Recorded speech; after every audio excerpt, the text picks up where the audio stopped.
लेकिन उन्हें क्या पता था कि समंदर उनके लिए मौत की फील्डिंग सजा चुका है और टाइटैनिक धीरे धीरे उसी जाल की तरफ बढ़ रहा है। 14 अप्रैल 1912 की वो रात, जब टाइटैनिक अंधेरे समंदर को चीरते हुए आगे बढ़ रहा था और किसी को नहीं पता था कि आगे मौत इंतजार कर रही है। 10 अप्रैल 1912 को हजारों लोग सपने लेकर टाइटैनिक पर सवार हुए। हर किसी को लगता था कि उनकी जिंदगी बदलने वाली है। उस समय टाइटैनिक दुनिया का सबसे शानदार जहाज माना जाता था। हमने ऐसा जहाज बना लिया है जिसे ऊपर वाला भी नहीं डुबा सकता। लोगों को पूरा यकीन था कि ये कभी नहीं डूब सकता है। जहाज के ऊपर लोग शाही जिंदगी जी रहे थे। लोग खुशी के मारे नाच गा रहे थे और एक दूसरे को गले लगाकर प्यार जता रहे थे, जबकि नीचे मजदूर दिन रात इसे चलाने में लगे थे और टाइटैनिक लगातार अपनी मंजिल की तरफ बढ़ता जा रहा था। लेकिन जैसे जैसे रात गहराती जा रही थी, समंदर में खतरा भी टाइटैनिक के करीब आता जा रहा था। ऑफिसर्स लगातार समंदर पर नजर रखे हुए थे ताकि जहाज सुरक्षित आगे बढ़ता रहे।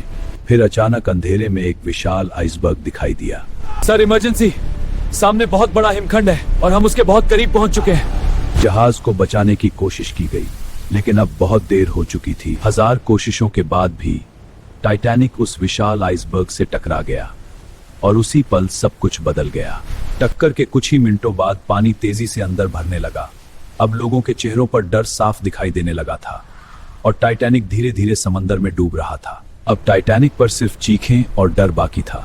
हर कोई अपनी जान बचाने की कोशिश कर रहा था और लाइफ बोट में जाना चाह रहा था। लेकिन कहते हैं ना, किस्मत जिस पर मेहरबान होती है उसी को सहारा देती है। लाइफ बोट पर वही लोग जा पाए जिन पर उस रात ऊपर वाले की कृपा हुई, और पीछे जहाज पर हजारों लोग अभी भी फंसे हुए थे, जिन्हें अब अपनी मौत साफ दिखाई देने लगी थी। अब टाइटैनिक तेजी से समंदर के अंदर झुकने लगा था। लोग अपनी जान बचाने के लिए इधर उधर भाग रहे थे, लेकिन बच निकलने का रास्ता धीरे धीरे खत्म हो रहा था।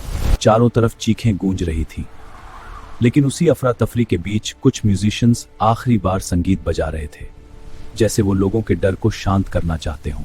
अब लोगों को समझ आ चुका था कि टाइटैनिक नहीं बचेगा। कुछ लोग दुआ कर रहे थे और कुछ आखिरी बार अपने अपनों को गले लगा रहे थे।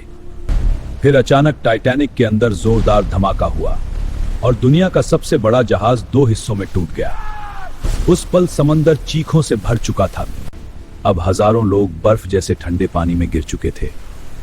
हर तरफ सिर्फ मदद की चीखें सुनाई दे रही थी, लेकिन समंदर किसी पर रहम नहीं कर रहा था।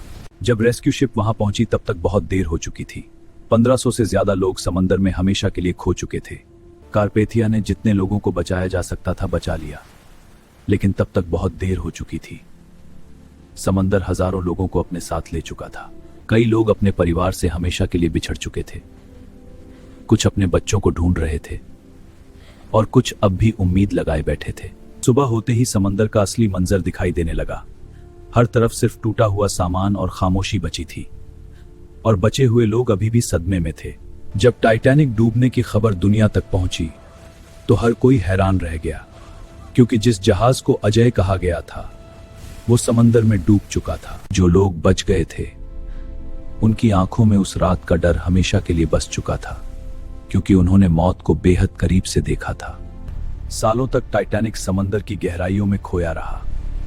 फिर एक दिन इंसानों ने उसकी तलाश शुरू की और इतिहास दोबारा दुनिया के सामने आ गया। आज भी टाइटैनिक समंदर की गहराइयों में पड़ा हुआ है, टूटा हुआ, जंग लगा हुआ, लेकिन उसकी कहानी आज भी लोगों को डराती है। टाइटैनिक सिर्फ एक जहाज नहीं था, वो इंसानी घमंड और टूटे हुए सपनों की कहानी बन चुका था, जिसे दुनिया कभी नहीं भूल पाएगी।